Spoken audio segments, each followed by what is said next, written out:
Courtney Johnson from MountedShooter.com, and today in our new shooter series we're going to be talking about how to expose your horse to gunfire.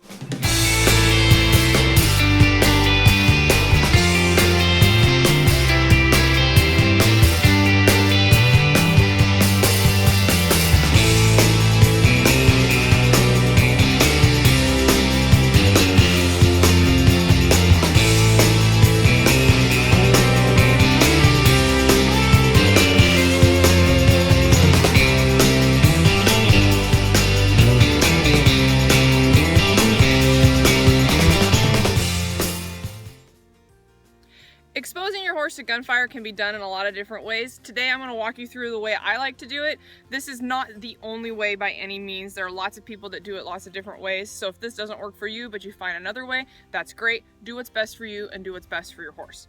I want you to keep in mind that some horses take to it right away. Some horses might take months or even a full year to fully accept gunfire, and that's okay.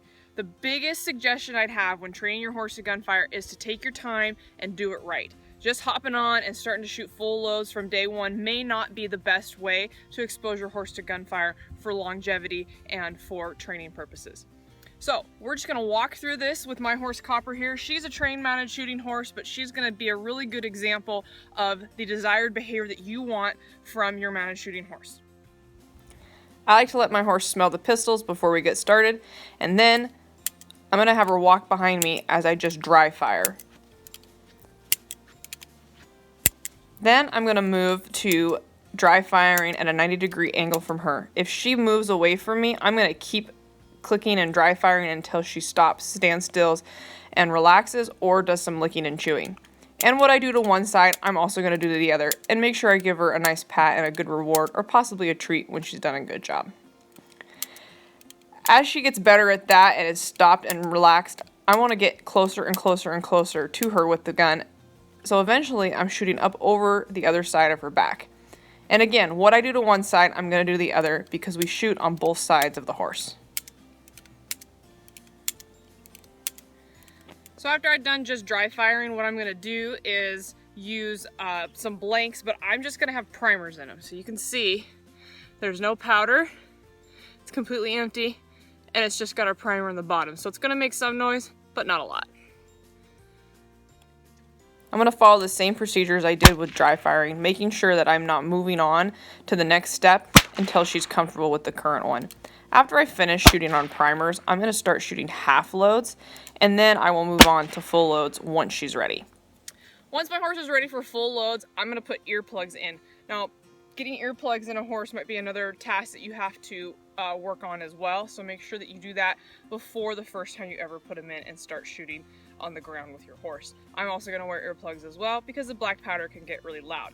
The other thing you want to consider is that the black powder now is going to have some smoke once you start your half loads and your full loads, and sometimes horses are more scared of the smoke than they actually are of the big bang and the fire that's coming out of the gun. So be prepared for that. Once my horse is comfortable with full loads from the ground, then I will start under saddle. In an ideal situation, you could be around other experienced mounted shooting horses, riding next to them as they shoot, and then having them ride next to you as you shoot for the first time. If that's not an option for you and you have to do it on your own, you're going to want to start out with shooting at a walk and starting with just dry firing and progressing through like we did on the ground. Starting at a walk, you're going to shoot at a 90-degree angle to your horse or behind. Once your horse is comfortable at a walk, you can move up to a trot, and you can move up to a lope, making sure you shoot on both sides of the horse, so strong side and cross shot, just like we do in competition. So that's how I like to expose my horses to gunfire. It is by no means the only way to do it, but a great way to get started. If you find some other ways that work better for you, by all means go for it. Another great way to get your horse exposed to gunfire is to get connected with a local mounted shooting club. A lot of times they will have a new shooter clinic or practices or jackpots where you can attend and start that process of getting your horse exposed to gunfire. If you have any questions or comments about the things we covered in this video, be sure to shoot us an email or make a comment in the comment section below.